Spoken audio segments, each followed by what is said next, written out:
Now it is evening. So, good evening, welcome all, and namaste. This is Dr. Aparna.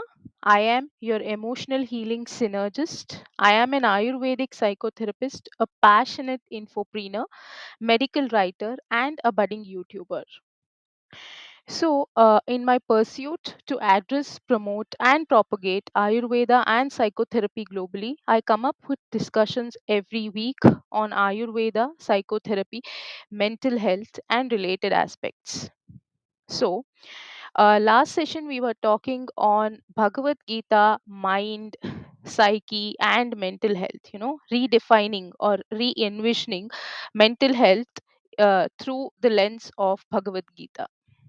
So this session is a continuation session where we're gonna talk about the practical applications and some scientific studies, contemplating and integrating the essence of Bhagavad Gita into the modern psychology or modern psychoanalysis or psychotherapy concepts. So how is Bhagavad Gita practically applicable to modern psychology and psychotherapy methods? So there are many researches and scientific studies being done on Bhagavad Gita. So to start with, we were talking of, just to recap, we were in the last session, talking of Bhagavad Gita and what does Bhagavad Gita has to, actually imbibe into us, the Bhagavad Gita and the mental health, the self awareness, and the mind being, to practice the detached attachment, the self awareness, and the mindfulness, the detachment and non attachment. We had discussed everything. We had discussed the principle, the three principles which have been emphasized by the Bhagavad Gita, that are the management of mind, the management of duty, and the principles of self management. So we also discussed that the significance of self mastery and self improvement as mentioned in Bhagavad Gita. So, and we also discussed about the restless mind, the chanchalam hi manah, Krishna question 2, and we also discussed with practice, that means abhyasena tu kaunteya vairagyena cha grihyate, that means through continuous practice and with detachment it is possible to control our mind. We talked about the steady mind. If you want to know in detail about all these which I just brushed up, you can go and refer to the previous session, and I would recommend you to first go to that session and come to this, because um, this is a continuation session and you will understand and comprehend it better if you go through the first one, if you refer the first one. So here, as I said, today we are contemplating and integrating the essence of Bhagavad Gita to modern psychology or psychoanalysis or methods of psychotherapy.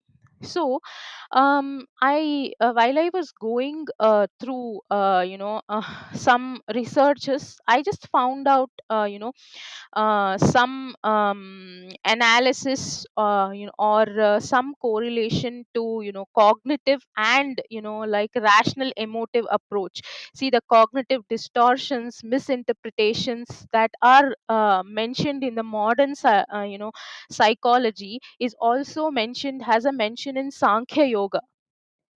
And the emphasis on work with renunciation, the karma yoga, and jnana karma sannyasa yoga, everything, these concepts are mentioned in Bhagavad Gita.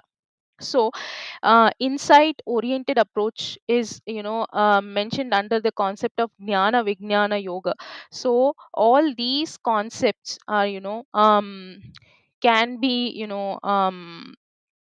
studied. The modern psychology aspects can be correlated or studied, and they have the foundations or the fundamentals from the yoga, from the Vedas, from the Puranas, from the Bhagavad Gita, from the Upanishads. So it's just that I found, I was reading and I thought it would be good to share that we have everything, like the hypnosis, what we call, is mentioned under the name called Vishwarupa Sandarshana Yoga. So I have to go through it, but I'm not an expert in hypnosis. But for the people who are interested in hypnosis, or can refer to this Vishwarupa Sandarshana Yoga and Bhakti Yoga. So what I was telling was, last session I mentioned that if you want to know more about detached attachment, so I've got questions on what is detached attachment, what is the concept, to be detached and to be attached.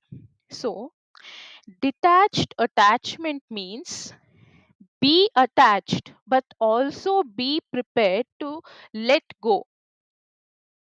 That means detached attachment is when you out, go off control, go off control and allow your possessions to come and pass. You feel like you are not the owner but a caretaker. Appreciate, while it belongs to you, and when the time comes, let go as if it was never meant for you. So for example, let me first, you have you own you or you started or you founded a company, and you have it for, you run it for 20 to 25 years. But when you have to, after a period of time, you have to let go of the chairmanship and the directorial position you own in the company.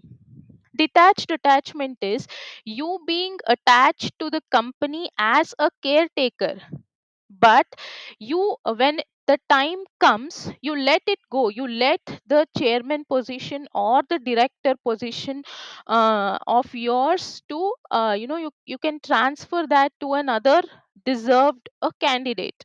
So that is detached attachment, that you still care about the position, the company, but you're not, you don't think that you are owner. The ownership factor, is detached. So if you have that detached attachment, if you have that quality, what happens, it is easy for you to let go of that position when the time comes.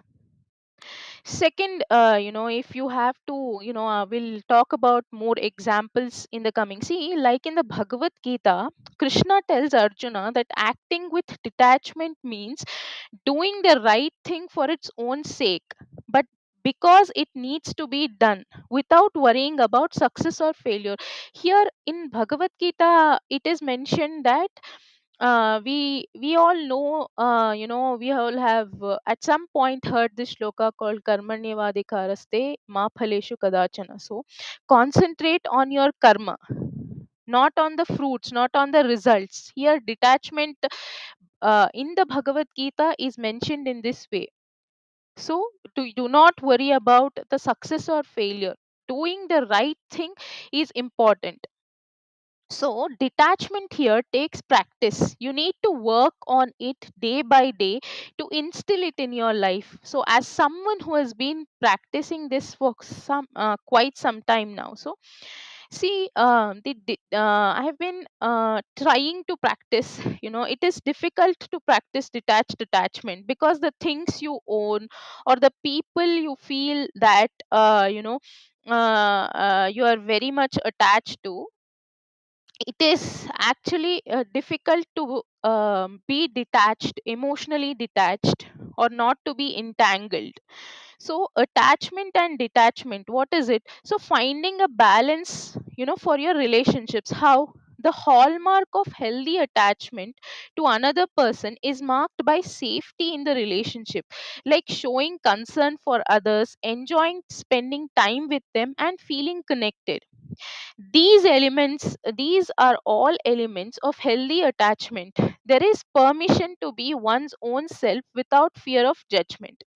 So attachment becomes unsafe when it entwines our emotional, physical, and mental energy with another person. I will explain it with an example. See, we become obsessed with one relationship. Sometimes we expect another person to meet our every need, or maybe we expect that of ourselves for others. Trying to meet every need of another person is an impossible superhuman task that sets up us up for failure. That means, see, when attachment becomes unhealthy, we may feel the need to detach from the relationship. So, detaching can begin with, see, before going into the concept, let's take some examples.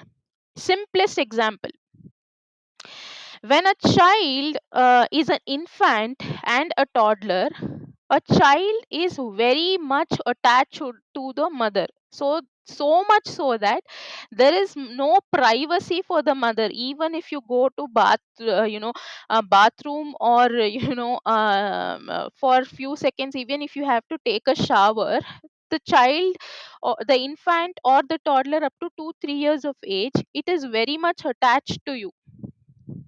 It needs every bit of your time, care. But as soon as the child grows up, it is not attached to you so much. But how do you practice detached attachment? A mother may feel at that time ki, uh, you know what, my son or my child has changed a lot. But it nothing has changed, if the values, the if your child loves you, and it is being raised with right values, there is nothing such that your child will not love you or show concern for you. The only difference is the needs, the priorities, the social circle, everything of your child changes as the child grows up. Your child will have now, you were the only in the beginning, when it is a child and it is an infant or a toddler, that everything, you are everything to your child. Maybe mother or maybe parents, mother and father, you are everything to your child. But as the child grows up, it becomes a bit independent. It has a social circle, it now goes to school, the needs are changed, the priorities are changed, the child is exploring things on a daily basis, learning things on a daily basis. Maybe the time and the attachment it was giving to you, the child was giving to you, might the child is not too much. So if you practice detached attachment, then you are still attached to your child, but you let go your child, you are not obsessive of your child. And this helps you when your son or daughter grows up, when they have to go away from you, when you have to let them go. Suppose when when your son is marrying, you you are not, you will not be obsessed that your daughter-in-law will take away, matlab, she is taking away your son, because you know that you are practicing, you are still there for your son, but you are practicing a detached attachment, that you can let go of your son, in the sense they can stay separately or do as per their needs and priorities, but the love and the emotions still exist.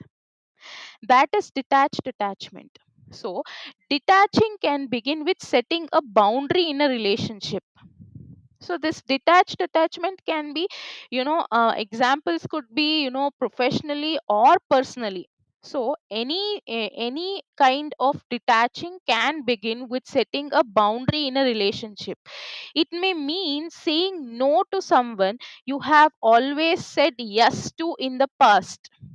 If you feel the need to agree with everything and everyone, it will naturally be uncomfortable when you voice an opinion that differs. So, detaching, when you think of detaching, it can begin with setting a boundary in a relationship. So, it means maybe saying no when it is required, because if you and sometimes we recognize that all our energy is being poured into a relationship, and it may be time to release our perceived control and let the person face the consequences of their choices. So as I said, your son or daughter, you have to at one point of time you have to release your perceived control over them, and let the person, live the life as the person wants to. So at this time detaching may feel really uncomfortable. So detachment does not mean that we do not care for someone. Detachment is a means of releasing another person to be responsible for themselves. Continuing the example, you are releasing your son or daughter who are very close to you to be responsible for themselves. So we will see this example of a baby bird. Like, imagine holding a baby bird in the palms of your hands. If you open your hands too wide, the bird could slip out and fall to the ground unexpectedly. If you close your hands too tightly in an effort to protect it, the bird may suffocate from the lack of air. That means healthy attachment is act of both. When required, you hold it. When it is the bird is ready, you can let it go. So that is called detached attachment. So healthy attachment is holding the bird with cupped, hands, so it is free to try to fly but safely being held. So that is healthy attachment. When it is time for the bird to fly, you just let it go. The freedom to fly is important. This could be in any case. When you own a company, when the right time comes, you need to let it go. Let your chairmanship or the directorship, be transferred to a person who is eligible, or who is capable, or who is deserving for that position. That person may be from your family, may not be from your family, that's a different thing. So the freedom to fly is important, but the safety of being held is a part of the process. So in detaching from unhealthy relationships, that is how. And in sometimes what happens is you are constantly attached to a person who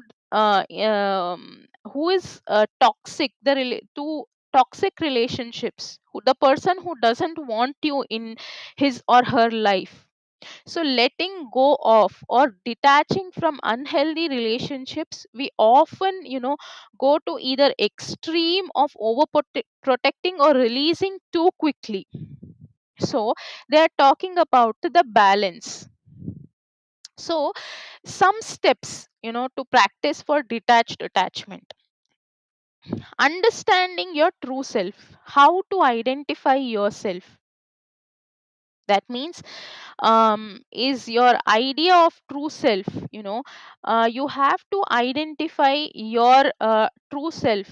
That means the moment you understand that you are a spiritual being, a soul living in the human body and set on an individual journey, your way of perceiving things will change for better. So next, understanding the true nature of things. So accepting the nature, accepting everything as a natural phenomenon. We patiently wait for another one to bloom.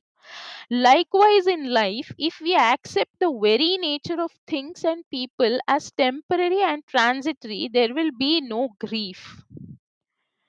So, and changing the perspective, everything is working for our greater good. For you, definitely, um, thinking that all that is happening is for the good, the detachment is for the good. And busting the myth, like practicing detachment in no way implies, see, practicing detachment means it is not that you are emotionally unavailable or you become a less compassionate person.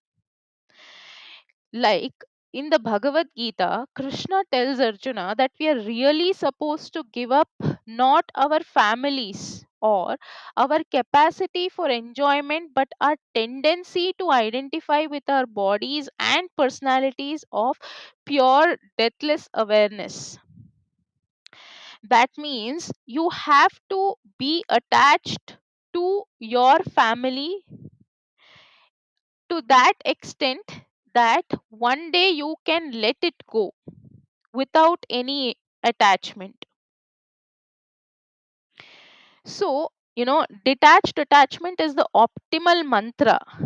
It will help us in many ways. Detached attachment will help us if we start practicing detached attachment. It will help us in many ways. Detached attachment is the optimal mantra where the feeling of ownership is eliminated with the feeling of custodianship. I am only a custodian for my son or daughter till they become responsible and they want to let go from us. That doesn't mean that you are a less compassionate or you don't love your children.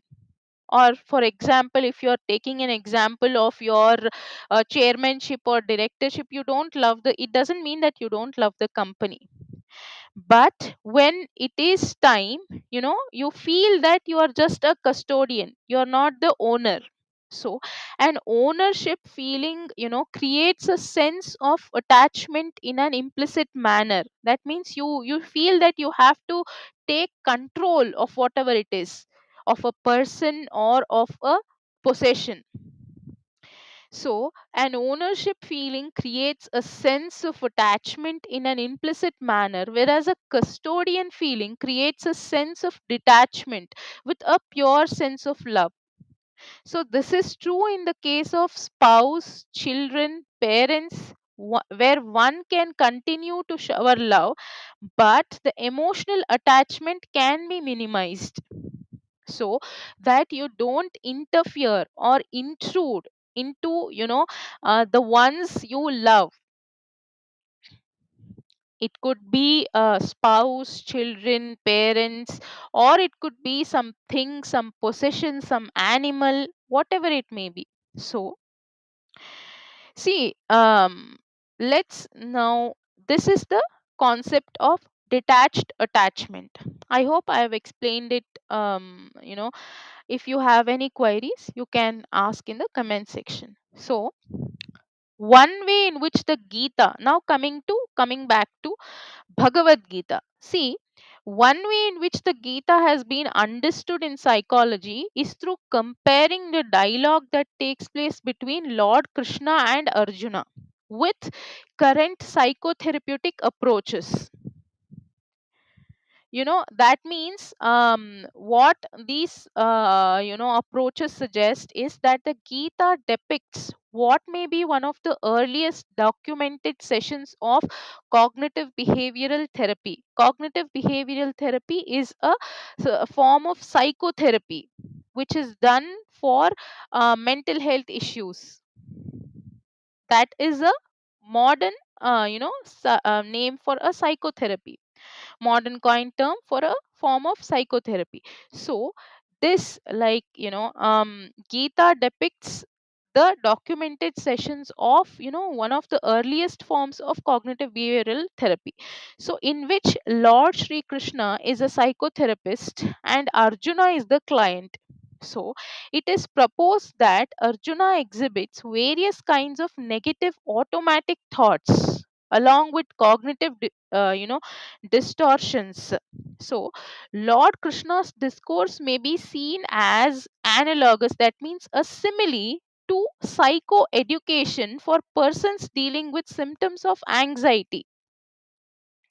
So here Arjuna, what happens is he is anxious because he is fighting with his own family, with his own brothers. So he exhibits various kinds of negative thoughts, and he has so many cognitive distortions and ambiguities here. So Arjuna's feelings of stress, of possible threat and compulsion to fight against own relatives are described. He says that, Sidanti mama gatrani mukham cha parishusyati ve vepatushya sharirena romaharshashcha dayate tvakchaiva paridahyate.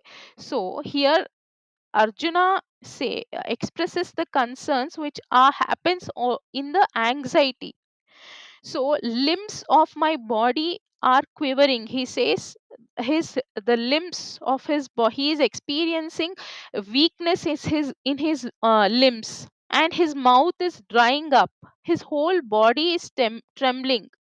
He has goosebumps, and his skin is burning over. Why is this happening? Is because of he is feeling stressed and he's anxious, because he he feels that it is a compulsion for him to fight against his own relatives. So and he also says, my master weapon, the Gandhiva, is falling from my hand. So he expresses his anxiety and the symptoms to Krishna here. This is what happens in anxiety. So here there are so many researchers and psychologists who suggest similarity between CBT and the nature of dialogue. CBT is cognitive behavioral therapy, and the nature of dialogue between Lord Krishna and Arjuna. So, the author suggests that just as the main focus of CBT is to make affirmative alterations in the thinking of patients and interpretations they lend to events, Lord Krishna attempts to change not the situation of the war itself, but Arjuna's perceptions of the reasons for the war. Here one study done by a psychologist suggests that similarity between CBT and what happens, the dialogues between Lord Krishna and Arjuna. So here Lord Krishna is not attempting to change the situation of the war, but he is attempting to change Arjuna's perception of the reasons for the war. You're not He explains to him, that you're not fighting the war because he explains the reasons why he is fighting the war, to change his perception that they are his relatives, and gives reasons to Arjuna for fighting the war. So next study conducted that extends the comparison between the Gita and psychotherapeutic approaches to humanistic existential therapy. They suggest that just as humanistic and existential approaches focus on the importance of self awareness and self understanding to achieve personal growth, the Gita also talks about self knowledge that leads to the attainment of peace.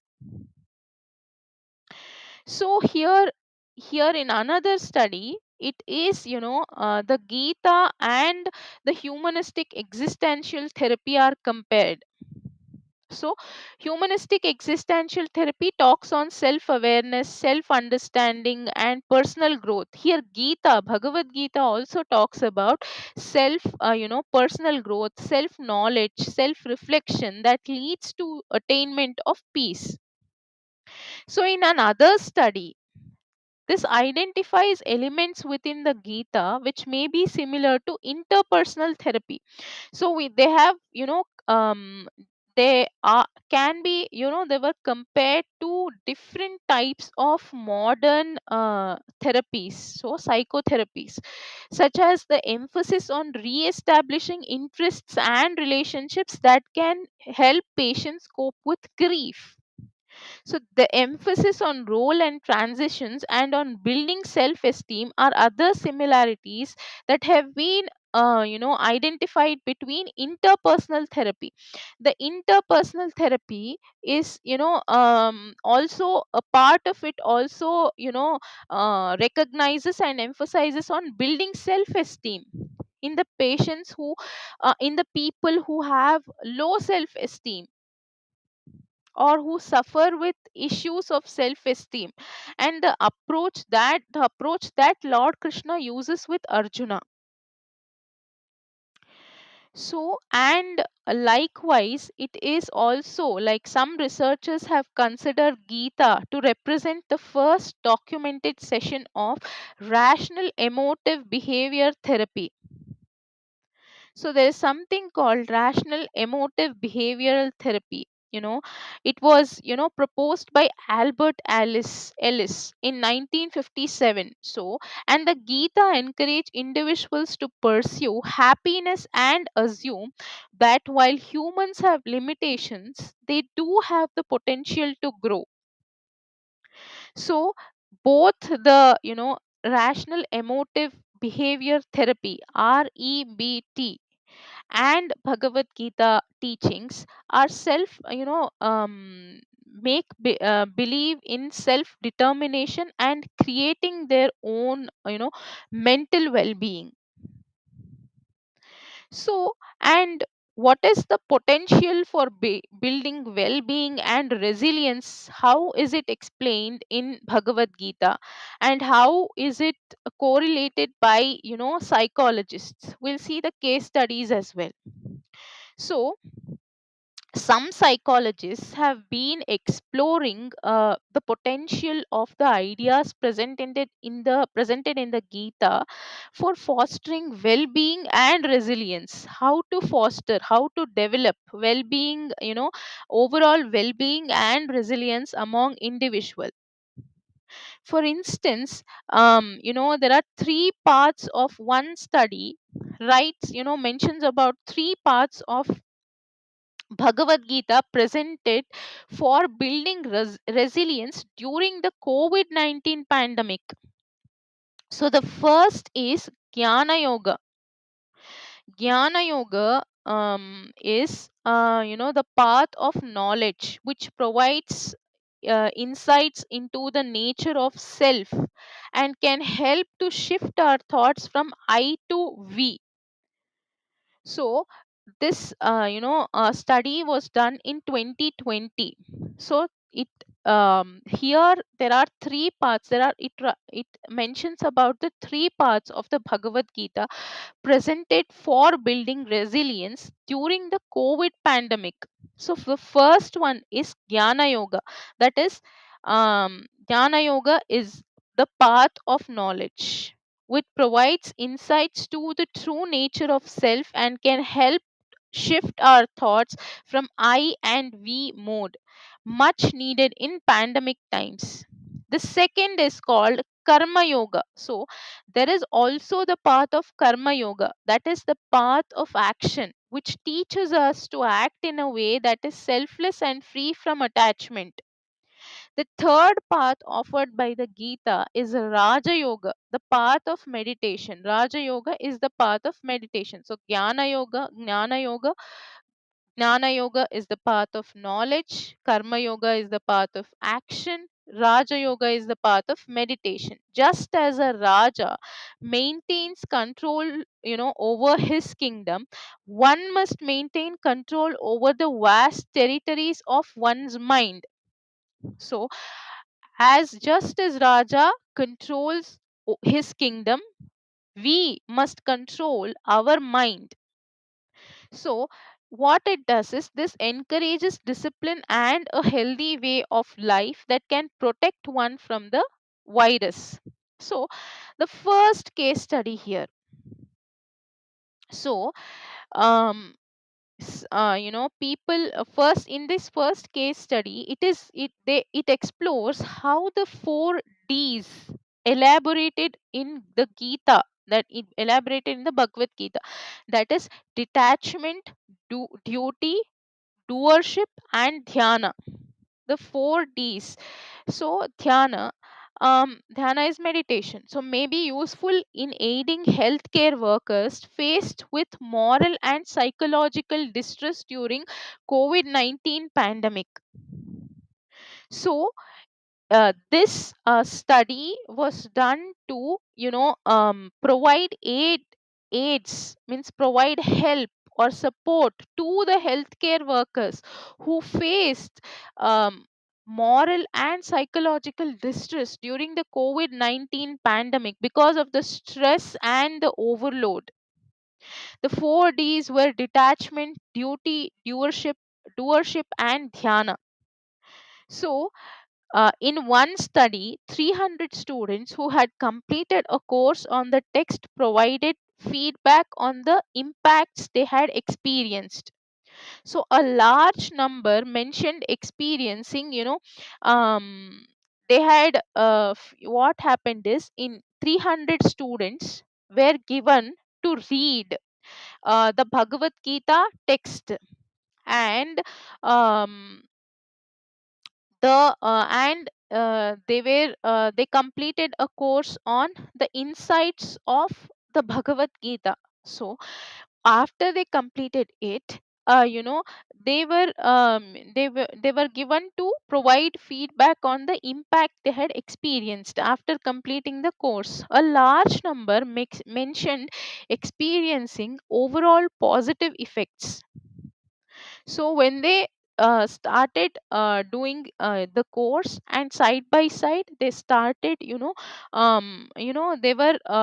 healthcare workers, so they were working with the patients. So what happened is they had a better perception of life. They had all the positive effects, so they had clarity of thought, they had positive attitude, they had inner peace and the ability to deal with stress with a calm and content disposition, and the development of leadership and problem solving abilities. So they developed all these, and they have mentioned this in the feedback. So they had a better perception of life, they had a clarity of thought, they had positive attitude, they had, inner peace and the ability to deal with stress, calm and content disposition, and development of leadership and problem solving abilities. Just they had completed a course on Bhagavad Gita, and the insights which were given in those, in second case study, in one of the studies, they implemented a pre post, three quasi, experimental design with 13 to 16-year-old students. What the aim was to address discipline issues and diminishing moral values among the youth. So they had an agenda to address discipline issues and diminishing moral values among the youth, in the sense they took the children around 13 to 16-year olds.